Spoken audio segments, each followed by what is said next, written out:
A lot of modern reviews of the album Abbey Road by the band The Beatles make this same simple mistake.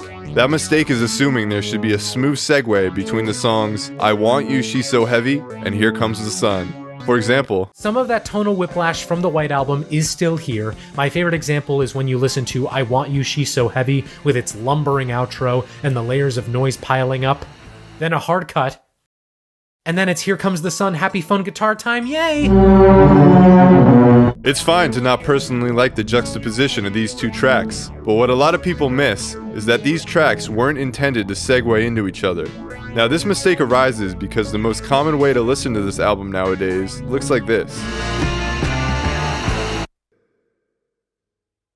But what streaming services like Spotify don't make clear is that this is actually the break between side 1 and side 2.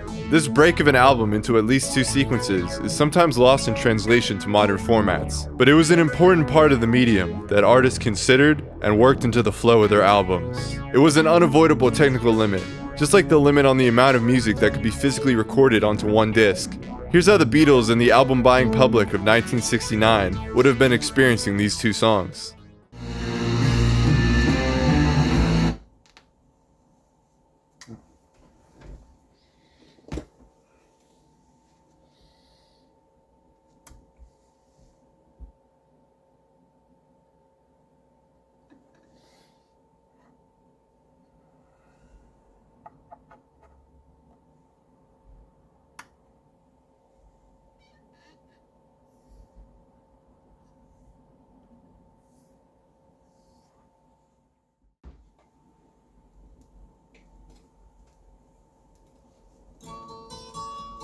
Now, if you don't think that moment is particularly effective for you, or if you don't personally enjoy the transition, there's nothing wrong with that. But it's clear the Beatles were going for a particular effect.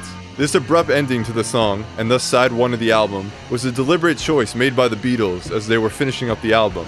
According to Alan Parsons, we were listening to the mix. John said, "There, cut the tape there." Jeff Emmerich cut the tape and that was it.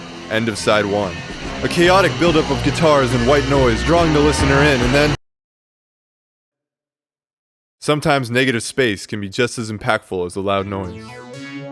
In my subjective opinion, even if the two songs were played back to back, I personally think there is an interesting juxtaposition between the two songs.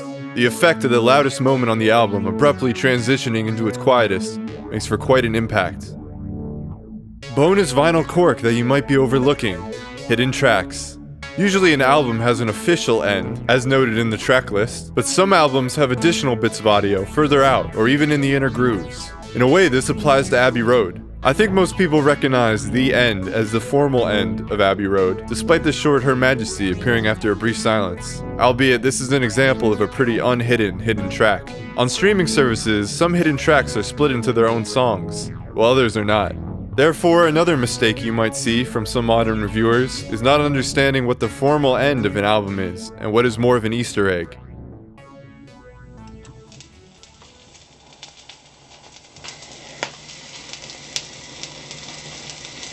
Never